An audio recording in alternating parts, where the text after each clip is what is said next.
I've got 3 books in front of me today. One of them I've already talked about. We're going to do another book review on 2 different books about the same guy, and this video is probably going to do really bad. I already talked about this book last year, but it does have to do with these 2 books, so I got it out for today's discussion. I got this last year for Christmas, like 2023 Christmas, and I absolutely loved this. Definitely go read this if you like Reggie. Awesome book, talks about all of his life. But again, I have a video on this already, so I'm not going to talk about this too much. But he talks about Satoru Iwata in his book quite a bit. He even starts off talking about his death, and that really reeled me back into wanting to learn more about Iwata. So I asked for both of these books. I got them for Christmas and my birthday, and I just finished both of them. So I wanted to talk about them. I was originally going to make 2 videos, one about this one about this one, but I just feel like I should combine the 2 since this is one of my worst performing videos on the second channel.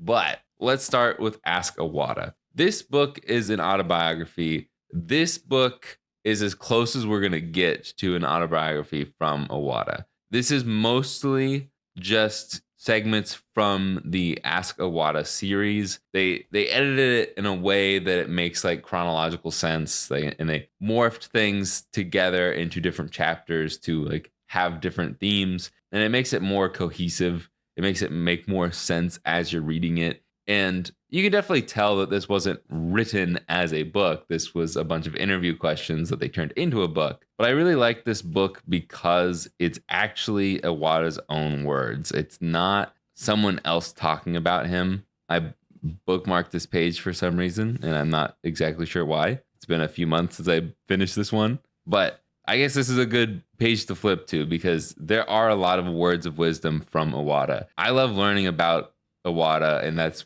like why I wanted these books. He had such an interesting life, going from HAL Laboratories to Nintendo, and the way he turned his failures around to be successes. No matter how big of a hole he dug himself, he always got himself out of it and was on top again. He's a very inspirational figure in business and just in life in general. I wish that more CEOs and heads of companies were like Iwata, because he is probably the perfect leader for any company ever. Like, he is a great example to look up to and to live your life by. Did he do things wrong? Absolutely. But whether it was fully his fault or just partially his fault or whatever, he took the blame. He made it into a learning lesson, and he like when the Wii U and the 3DS were failing,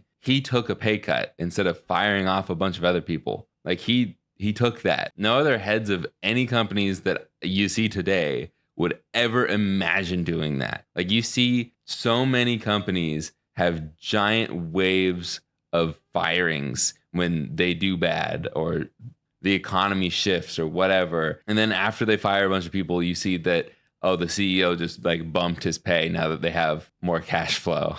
And it's just like, really? The people running the company don't take a hit when the company does bad? This guy did. He took the hit. Anyways, I don't want to dive too deep into these books because like I want people to read them. But I will just say right now, this is my favorite of the 2, just because I really like autobiographies. And again, even though this isn't one, this is 95% his words. And you could, like go and find all of the interviews and Nintendo Directs and all the things that Iwata's done on camera or on paper and read it that way. But you can find a lot of the most important stuff in this book, and it's a really good read. It also has at the end a bunch of words from the different people in his life. Itoi, who made the Earthbound series, and I believe Miyamoto has some words in here about him. Reggie talks about him in this book a lot. It's a really, really interesting read. And there's a lot of lessons in this book that if you are running a business or if you are interested in video games, making video games, there's some good lessons to learn in here from one of the best people to learn from. So I definitely recommend this book, Ask Iwata. I'll have a link to it in the description. The impact of Iwata is quite different. This is by Lucas Thomas. He is a video game journalist who is obsessed with Iwata, rightfully so. And this is a good book. I do have some complaints about it. I love Iwata, and I think he should get all the credit he deserves because he was a very, very humble person. And he did not give himself nearly enough credit. You can find that out in this book. He does not give himself enough credit. And Lucas gives him too much credit.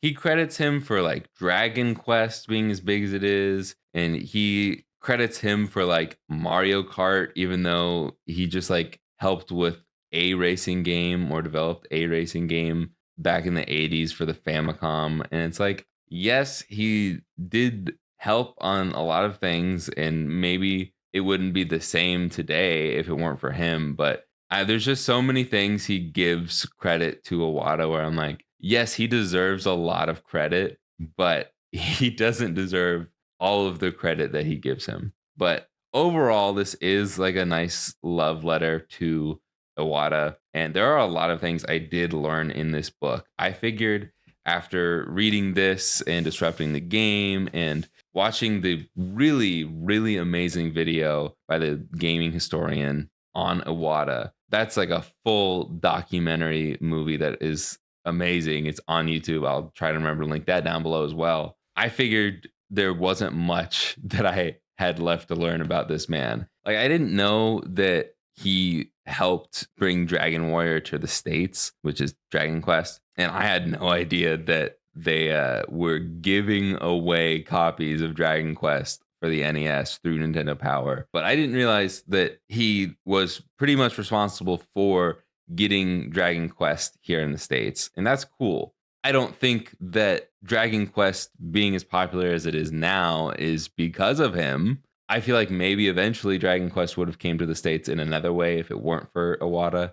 Howard Phillips was very against bringing Dragon Quest here, and it didn't end up going Howard Phillips' way. But yeah, it's still a really cool story for that and many other things that Lucas talks about in this movie, in this book. And on this page right here, you can pause to read. But these are all the games that Lucas claims Iwata had a hand in. And I'm sure that Iwata did have like a little hand in a lot of these games and a lot of games from Nintendo because he was the president of Nintendo from like early 2000s until he died in 2015. But again, my biggest problem with this book is that he just gives him a little too much credit. Again, I think that Iwata deserves a lot of credit, a lot more credit than he gave himself. But I don't know. I rolled my eyes quite a bit in the beginning of this book, but it gets a lot better towards the end, in my opinion.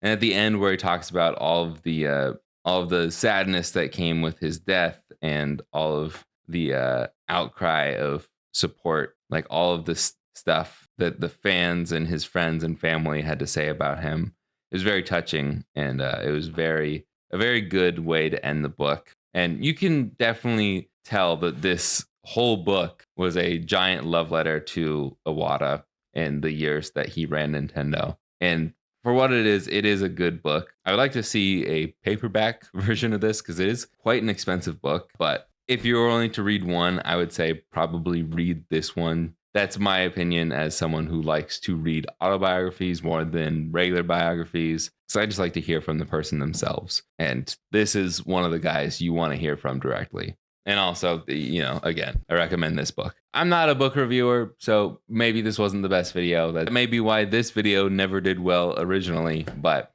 I just want to talk about them. Those are my recommendations. Ask Iwata and The Impact of Iwata. Both great books. I mean, all of these are fairly light reads. I'm not a big reader, so they took me a while. Plus, I just don't always have the time to read. I hardly play any video games. Why would I read?